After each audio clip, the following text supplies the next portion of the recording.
Welcome back, class. In this class, we'll discuss about correlation between in vitro and in vivo dissolution studies. Coming to definitions, defined as predictive mathematical model that describes the relationship between in vivo property such as rate and extent of dissolution of a dosage form and an in vivo property such as plasma drug concentration of amount of drug absorbed. So this is comparison between dissolution studies and pharmacological response studies.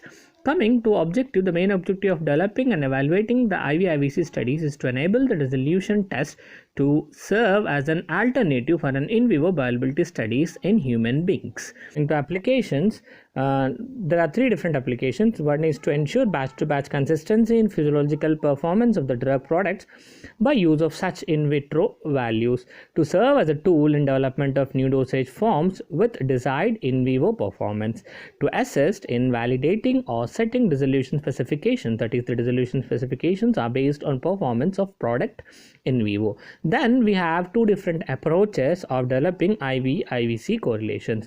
So number one, by establishing a relationship usually linear between the in vitro dissolution and in vivo bioavailability parameters. Number two, by using the data from previous bioavailability studies to modify the dissolution methodology in order to arrive at a meaningful in vitro in vivo correlation. So these two approaches help us in developing IV-IVC studies. Then we have different quantitative linear in vitro in vivo correlations. One is correlation based on plasma level data. Here, linear relationship between dissolution parameters such as percent drug dissolved, rate of dissolution, rate constant for the dissolution, etc. and are the parameters obtained from plasma level data such as percentage drug absorbed, rate of absorption, Cmax, Tmax, elimination rate constant are developed. For example, percent drug dissolved versus percent drug absorbed plots. Then you have correlation based on urinary excretion data. Here, the dissolution parameters are correlated to the amount of drug excreted unchanged in the urine, cumulative amount of drug excreted as a function of the time, etc. Correlation based on pharmacological response. An acute pharmacological effect such as LD50 in animals is related to any of the dissolution parameters. So these three are the different correlations used. Then we have three levels of correlations. Level A, the highest category of correlation. It represents a point-to-point relationship between in vitro dissolution studies and in vivo rate of absorption or in vivo dissolution studies. That is, the in vitro dissolution and in vivo absorption rate curves are superimposable and the mathematical description for both curves are the same. The level B utilizes the principle of statistical moment analysis.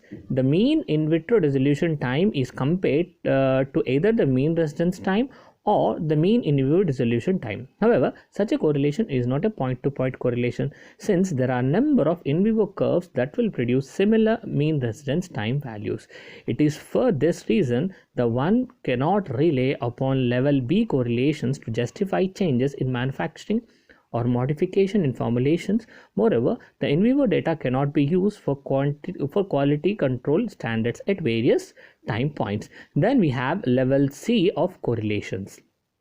It is a single point correlation. It relates on dissolution time points to one pharmacokinetic parameter such as AUC or Tmax or Cmax. This level is generally useful only as a guide in formulation development or quality control owing to its obvious limitations.